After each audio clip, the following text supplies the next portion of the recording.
Our friend Kent is taking us to the London Bridge at its new location in Arizona.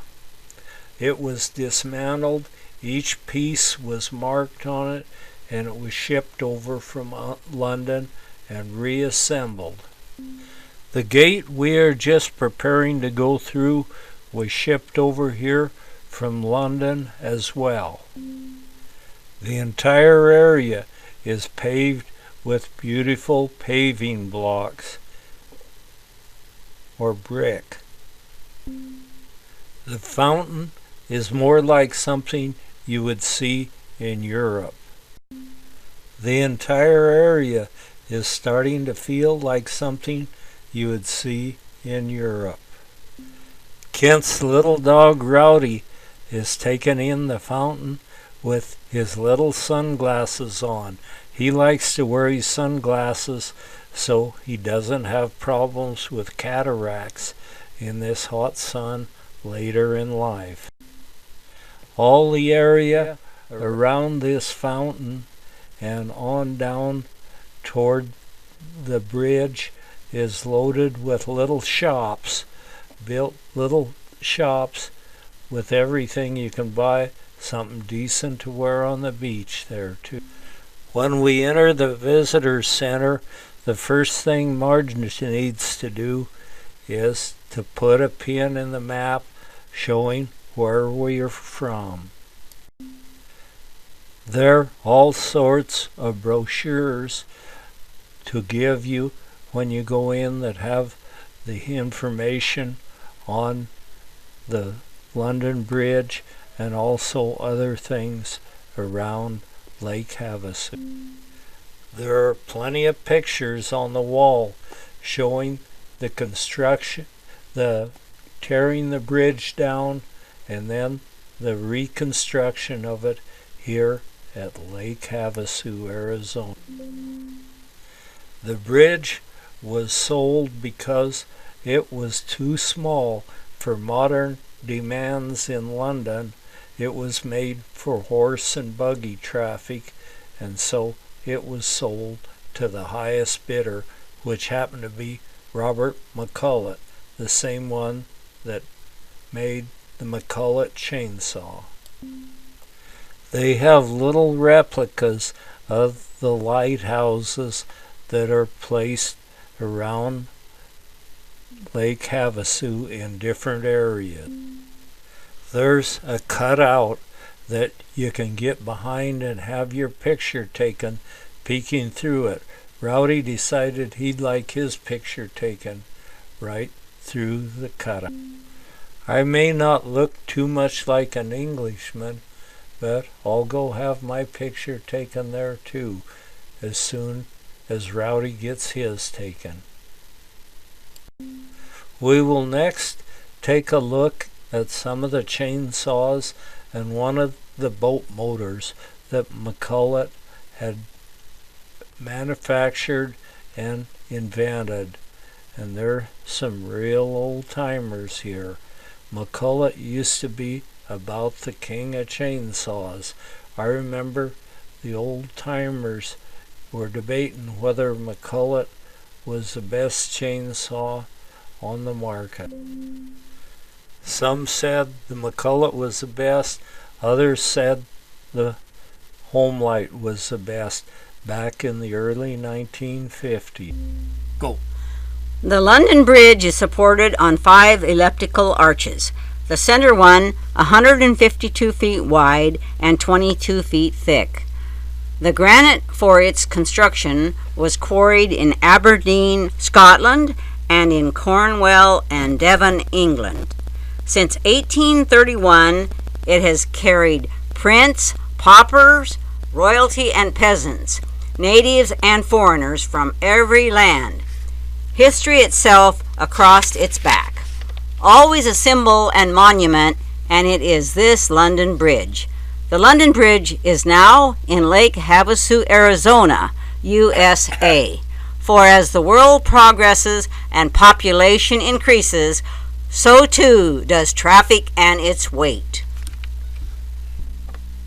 How fortunate we are to have this London Bridge in our country.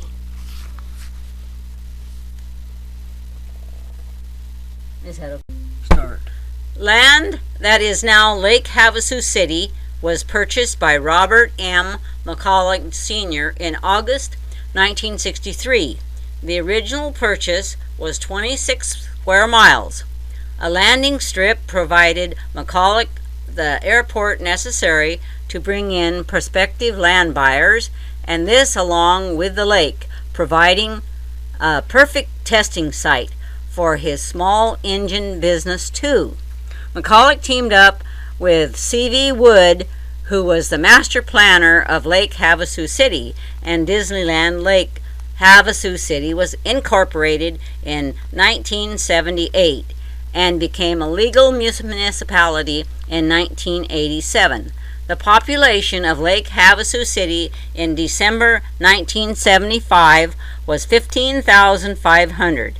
By 2020, the U.S. Census estimated the population of the town to be 57,144. We can now walk around under part of the bridge and look up and see the absolutely thousands of swallow nests of swallows that have chosen to nest in the protection of London Bridge. You can actually touch and feel this old historic bridge, and it is a beauty with beautiful workmanship done on it before there were many power tools to do this with. And it's amazing how they could have disassembled it and shipped it over on ships and then got it here and reassembled it. But the secret of getting it right was to mark each and every stone so they could put it in the exact place where it came out. There's even numerous little shops all around the edge of the bridge where people are selling their goods to tourists, and this is a big tourist draw. I thought maybe Marge might enjoy buying one of their little string bikinis that we saw a girl or two wearing, although the weather was nearly too chilly for that with the wind blowing. But Marge had a different idea. Since you can go under the bridge in a boat, there are several outfits here that offer you tours, like ferry boat tours, where they'll take you around Lake Havasu and bring you back and go underneath London Bridge. We went for a ride with our friend Kent in his boat, and we toured around Lake Havasu and saw a lot of things, and we also went fishing for striper bass in the lower portion of the lake. But anyway, I've lost my card that I did this on, and I'm hoping Marge has some pictures of us going under on her camera. So if she does, I'll just insert a few of the pictures where we were going under it by boat. When the bridge was first constructed here, there was no water going under it, so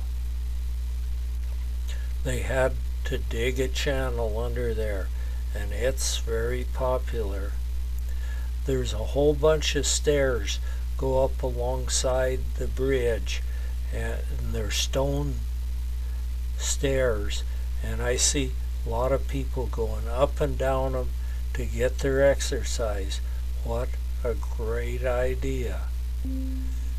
I've heard a lot about this bridge, and this is the first time I've got to see it, and I was amazed at the size of it.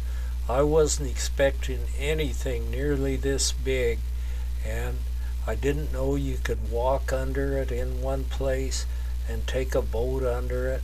And then there's some little English style motels and other tourist things all around it. They have some very old style posts and chains for railings right between the water and the sidewalk going along the bridge. And I don't know what the history is on these old posts. They certainly look to me like something made in Europe a long time ago, but I have no information on it. They may not have been. If you have any information on it, please let me know in the comments. And we see people fishing right around the bridge. They're fishing for smallmouth bass and a few other little pan. When I went fishing in Lake Havasu, we caught several nice large striped bass. That's the first time I've ever seen striped bass, and they were sure some beauties, and they were darn good eating too.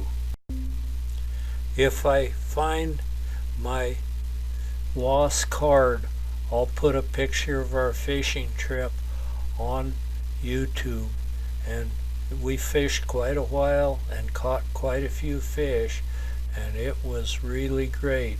I'm sick that I lost the card, but maybe I'll find it someplace sometime. The marina seems to have a lot of empty spaces in it, and I think probably the reason for this is a place where retired people and other people go to spend the winter, and probably they've already started the reverse migration back up north. But there's still a few persistent locals here that are trying to catch them a mess of smallmouth bass in the waters of Lake. Marge and I have decided to walk up the many hand-carved granite steps to get up on the deck of London Bridge and walk across it, as many have done throughout the centuries. And it is a real nice set of steps, and it's going to be a really good experience. I don't know if I can read it all because it's...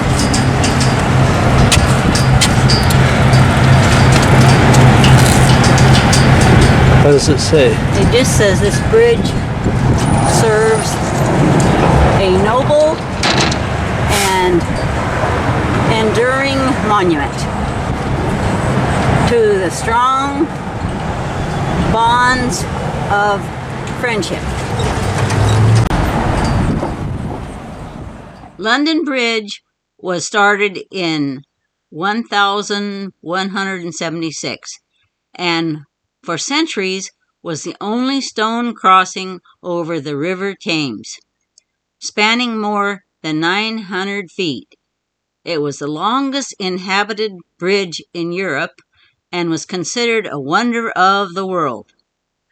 There's a park on the other side of the bridge after you cross over the bridge, and the flags, many flags, fly in the winds along Lake Havasu.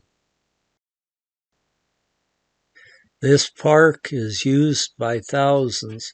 Some go out there to go sunbathing, while others go fishing, and others just simply go to watch the birds and walk their dogs.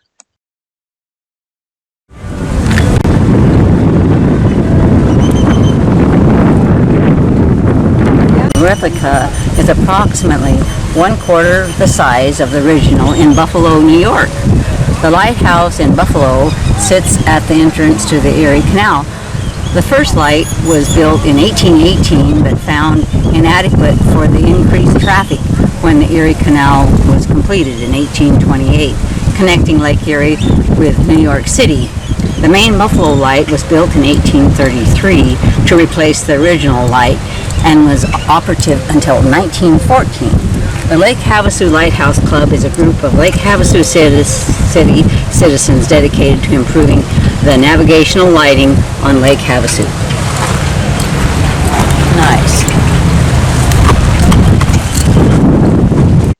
This channel was dug after London Bridge was reconstructed there, and there was no water running under it at that time, so they dug this channel, which serves well for people to play in. There's a fishing dock down on the end of the island where fishermen can go and fish right in the shelter of a little fishing dock. And, oh, did I say people? Well, people aren't the only ones that fish there. This old guy has made himself right at home, sitting on the roof of one of the fishing shelters. If anyone's got an extra fish, I'll take it off their hands, he's saying.